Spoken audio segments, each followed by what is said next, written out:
Coming up on DITV News, we bring you the latest on those running for local elections. And later, we show you where video game lovers are finding their entertainment.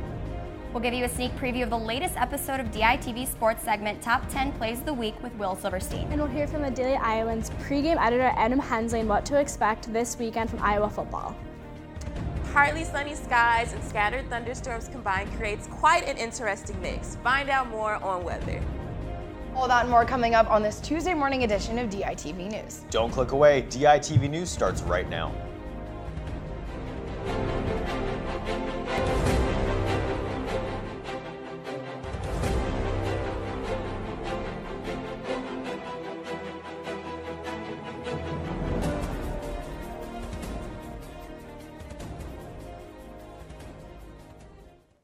Good morning and thank you for tuning in. I'm Anthony Caligari. And I'm Becca Scadden.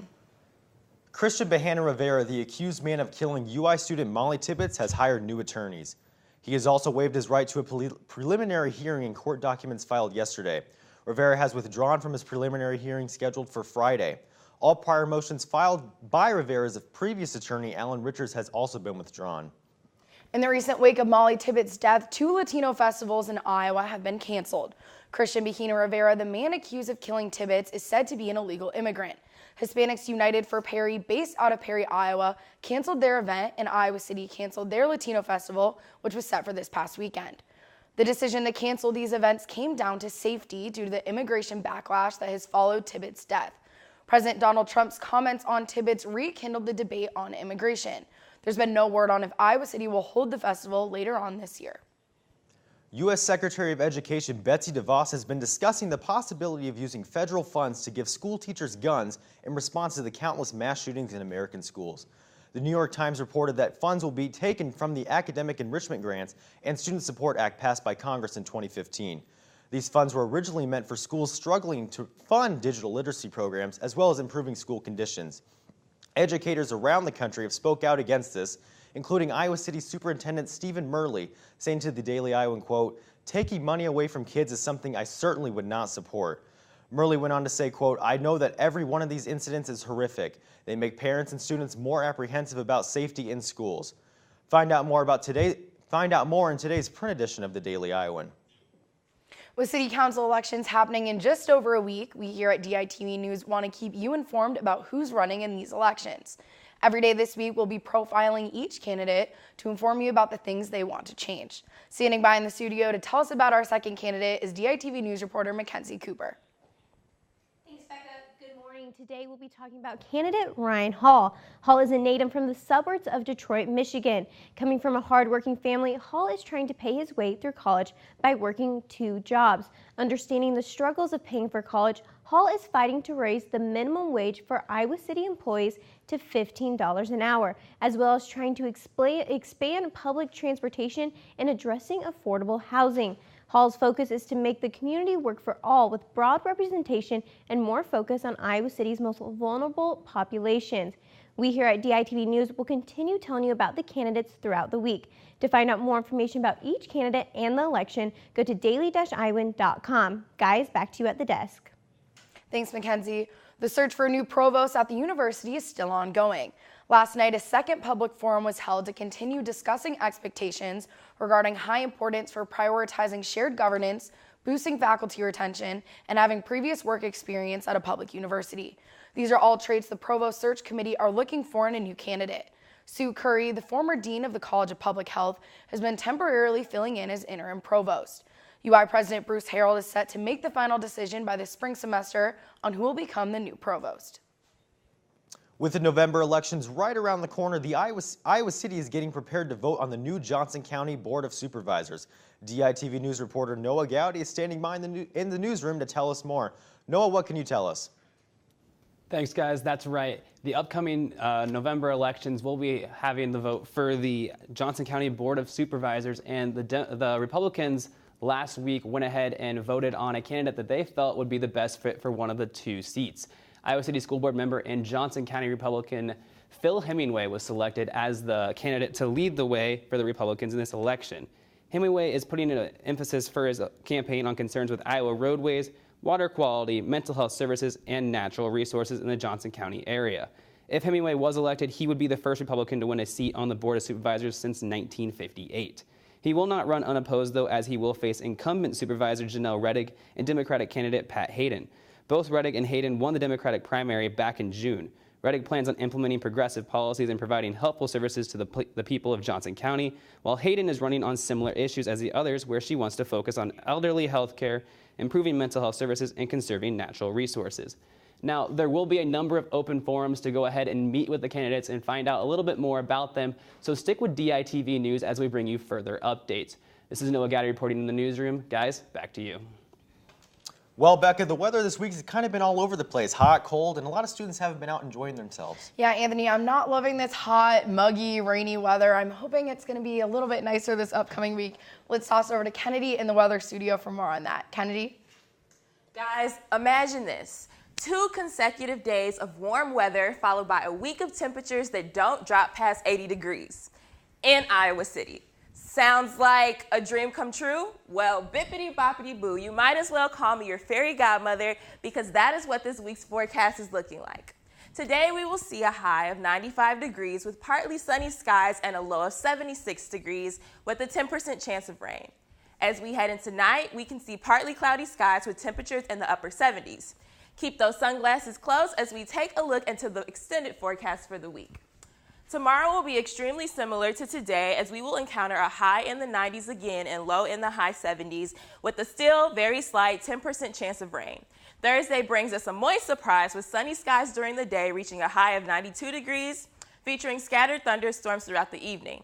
Friday, temperatures drop to 80 degrees with a 50% chance of thunderstorms and a low of 71 degrees at night. Finishing off the extended forecast, we will have a high of 82 degrees with a 60% chance of rain just in time for kickoff. Okay, so maybe I'm more like the Good Witch of the North. Nonetheless, enjoy the warm days while we still have them, but don't forget to pack an umbrella and rain boots and raincoat. Guys, back to you at the desk. If you're an avid video game player in the Iowa City area, then you're in luck. Iowa City just opened its very first internet video game cafe. DITV News reporter Susanna Kloster has more on the story here. Downtown Iowa City now has a reason to attract more video game players. Blake Knight's Esports Video Game Cafe opened its doors in June. This is the first video game cafe for Iowa City, and Blake says he's hoping to bring in more gamers. PC Game Lounge is very popular in Asia, but I don't think it's popular in America. So I want to bring this business to this city. Esports Iowa City allows for gamers to play online video games for a lower cost than buying them with their own money. Right now it's $5 per hour. If customer play more than 4 hours, it's gonna be $4 per hour. And then it's monthly subscription. It's $100, and the customer can have free 2 hours every day in 1 month. With internet gaming tournaments on the rise in America, Esports Iowa City will hopefully become a hub for the gaming community in Iowa. Reporting from downtown Iowa City, I'm Susanna Kloster, DITV News. And Esports Iowa City is located at 123 East Washington Street, right across the street from Jimmy John's. The University of Iowa and the Iowa City Community School District have partnered up in an effort to bridge inequity gaps within the district. They've recently been given a federal grant for almost $400,000 to fund hiring a full-time research staff for the topic. In an email to the Daily Iowan, Tessa Huron, program manager at the new partnership, said, "This program has created a platform to identify differing students and implement strategies to support all students equitably, while being conscious of the impact of race, gender identity, language, religious identity, or family's economic circumstances on students' experiences in school." For more information, you can check out Andy Mitchell's story in the Daily Iowan for more. Officials say one person is injured after the Hawkeye Express collided with the car in Palo. The collision happened at the intersection of Highway 94 and Vinton Street last night. The extent of injuries is not known at this time. The Hawkeye Express is the train that drops fans off right at the gates of Kinnick Stadium. Well, Anthony, I'm hoping the Hawkeye Express is going to be back up and running by this weekend's game. Yeah, we know a lot of folks take that Hawkeye Express to the games that day, and they rely on it, so we're hoping it gets up and working. And then we have that first game coming up, so we got to make sure everything's ready to go. I, for one, am pretty excited. Let's toss over to the sports studio with more on that first game. Thanks, guys. I hope you are just as excited for DITV Sports segments to premiere as the first weekend of Hawkeye football starts. But yesterday, DITV Sports premiered their first weekly segment of installments this year. Here's a quick look at the top 10 plays of the week with our very own Will Silverstein. Alphonso Davies was recently sold to Bayern Munich for a record $22 million. I wonder why. Oh, maybe this fake out of Michael Boxall on the quick shimmy shake for a goal will tell you why. $22 million for an 18-year-old kid. But he's going to do big things at FC Bayern Munich. This goal for his last time with Vancouver Whitecaps. He'll be off on his way to the Deutschland. Play number 9, Bastian Schweinsteiger, who was on the World Cup winning team in 2014 in Brazil. He's old, but you know he's still good. And that's why he plays in the MLS and not at the World Cup. How about this goal? Bang. Ties up the game against Real Salt Lake. Couple guys on his back, he just fires away. The former Bayern man making it big in Chicago. But most things in Chicago, they're not making the playoffs this year, unfortunately. Just too bad. It's really too bad for Chicago. It's not like we have anyone on the crew from Chicago. He's still pretty good. Orlando City, again on the blunt side of this one, because they're going to drop another game. They're at 2-2. Zlatan Ibrahimovic beat him at 4-3. Check out Wayne Rooney chase down the forward for Orlando City with a huge slide tackle, and he's going to go all the way back and send in a cross from right around mid-pitch to Luciano Costa, who puts it in the back of the net. DC United win in the 6th minute of stoppage time, 3-2. Incredible play. For the full version of Top 10 Plays of the Week and for more of Around Big Ten with Lucy Rodine, visit the Daily Iowan YouTube page or go to daily-iowan.com. Well, Natalie, I hope you're just as excited as I am for Hawkeye football this weekend, because we're just 4 days away from it. Yeah, Alexis, I'm counting down the minutes. With more on what to expect this weekend, we have Daily Iowan pregame editor Adam Hensley standing by in the newsroom.